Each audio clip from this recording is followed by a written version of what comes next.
Look at this country. In 1949, China was one of the poorest and most devastated nations on Earth. It had been broken by civil war, famine, and nearly a century of foreign invasion. The average life expectancy was only 35 years. Its economy was smaller than Spain's. But 75 years later, the picture could not be more different. China has built the largest high-speed rail network in the world.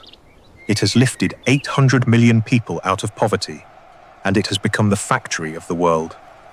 Today, China is a technological giant, and it is challenging the United States for global influence. This was not simply an economic boom, it was one of the fastest and most dramatic transformations in modern history. To understand the world today, we need to understand how it happened. How did China rise from humiliation to become a global superpower? The story does not begin in modern China. It begins with a phrase taught to almost every Chinese student, the Century of Humiliation. For thousands of years, China saw itself as the Middle Kingdom, the center of the civilized world.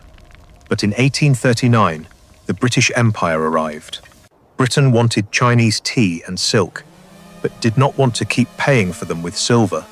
Instead, British merchants sold enormous quantities of opium in China. Addiction spread across the country. When the Chinese government tried to stop the trade, Britain responded with military force. Its modern navy destroyed the much weaker Chinese forces. This became known as the First Opium War, and it shattered China's belief in its own supremacy. What followed was a century of trauma. Western powers and Japan forced China to sign a series of unequal treaties. Britain took Hong Kong. France expanded its influence in the south. Russia seized territory in the north. And Japan took control of Taiwan. Foreign powers established their own districts inside Chinese cities. In these areas, Chinese law often did not apply. The Qing dynasty finally collapsed in 1912. But the collapse did not bring stability. China entered a chaotic period dominated by rival warlords. Then, in 1937, Japan launched a full-scale invasion. The occupation brought horrific atrocities. Among them was the Nanjing Massacre. Millions of Chinese people died during the war. When the Second World War finally ended, China immediately fell into another conflict. A brutal civil war between Chiang Kai-shek's nationalists and Mao Zedong's communists. By 1949, the communists had won. The Century of Humiliation was officially over, but its trauma remained. The memory of weakness, foreign invasion, and exploitation. Those experiences became part of the foundation of modern China. They created a powerful national promise. China would never allow itself to become weak again. On October 1st, 1949, Mao Zedong proclaimed the founding of the People's Republic of China. His goal was clear: unify the country, build a powerful industrial economy, and catch up with the West. But Mao's methods were radical. In 1958, he launched the Great Leap Forward. The plan was to transform China from an agricultural society into an industrial power almost overnight. Millions of people were forced into enormous farming communes. Farmers were ordered to stop growing food. Instead, many were told to melt down their tools and household objects in backyard furnaces. The goal was to produce steel, but most of the steel was useless. Meanwhile, agricultural production collapsed. The result was a catastrophe. China was consumed by one of the worst human-made famines in history. Estimates vary widely, but historians believe that between 15 million and 45 million people died.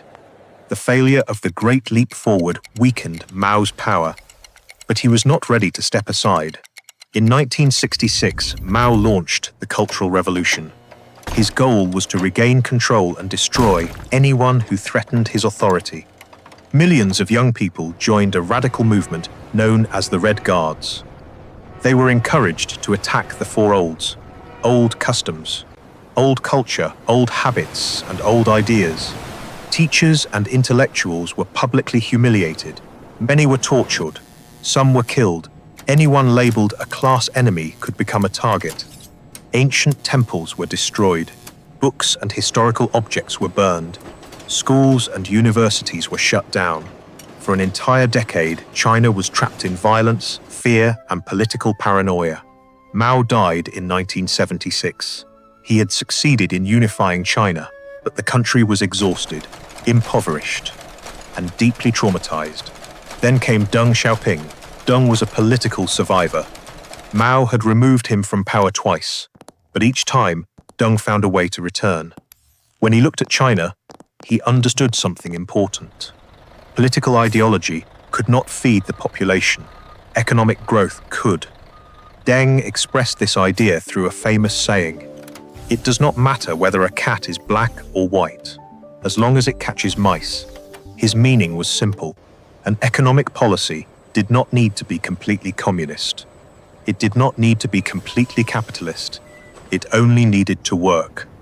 In 1978, Deng began opening China to the outside world.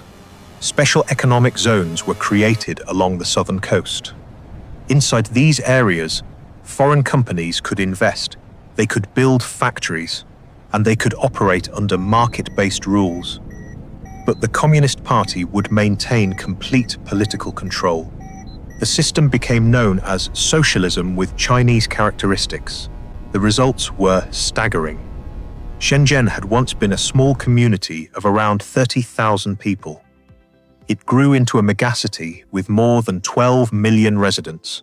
Foreign money poured into China. Factories appeared across the coast.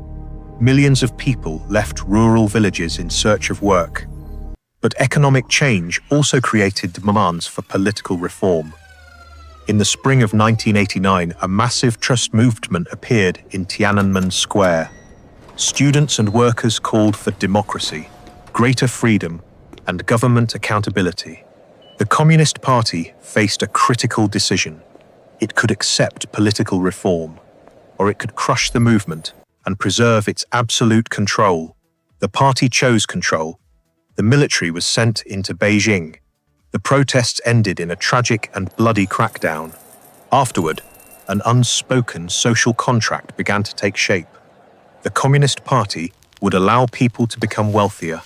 Living standards would improve. Citizens would have greater economic freedom.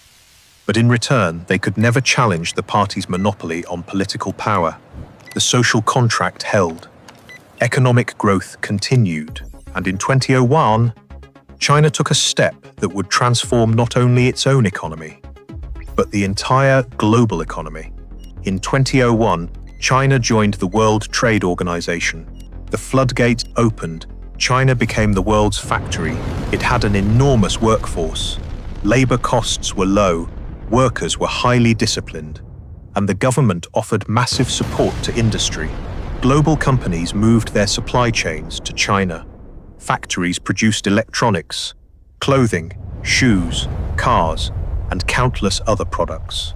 Almost overnight, the words "Made in China" appeared on products in homes around the world.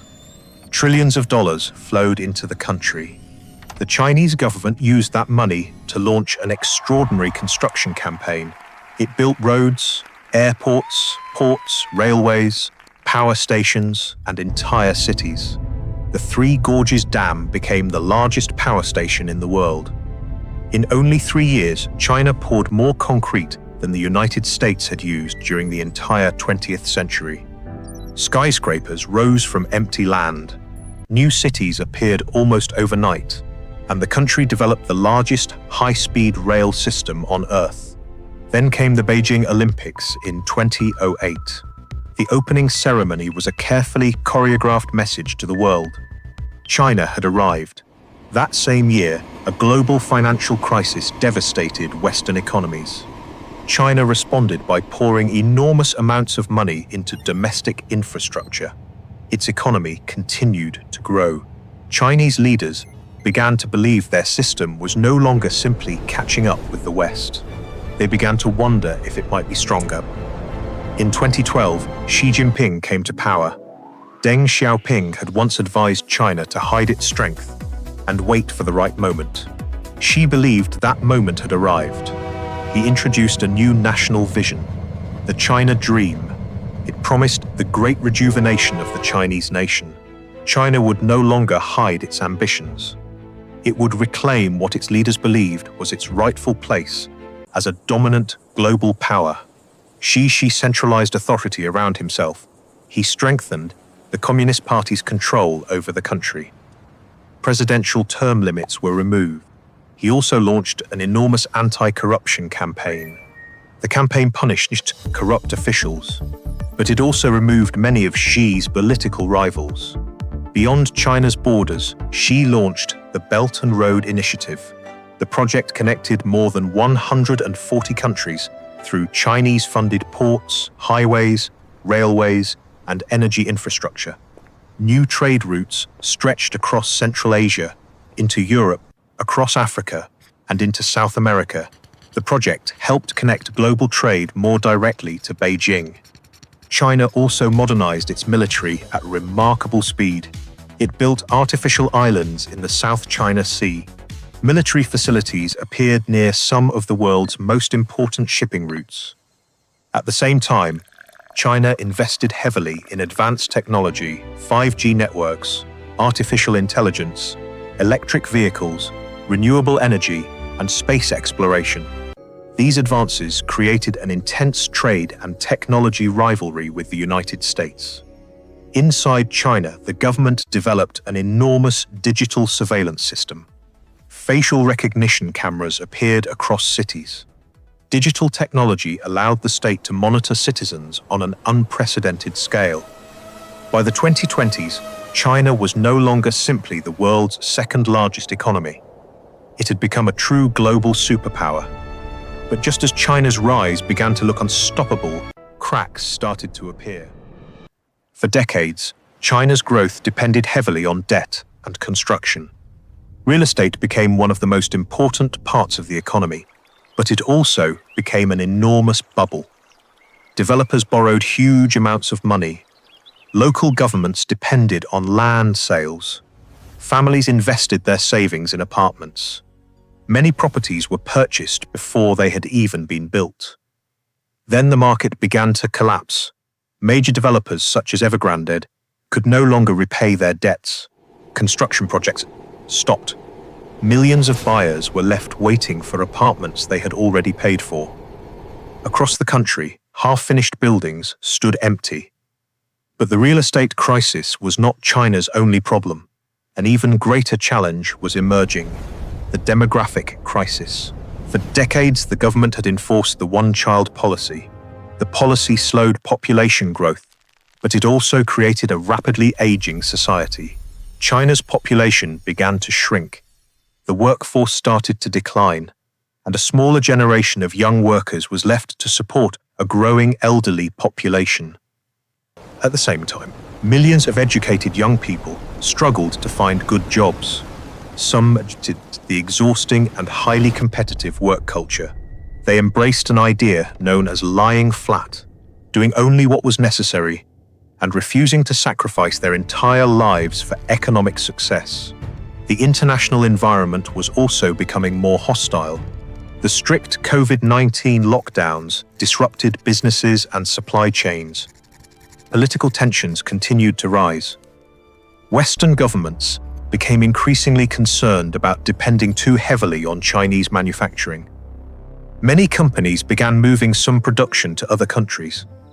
Governments called this process de-risking. Others saw it as the beginning of a larger economic separation from China.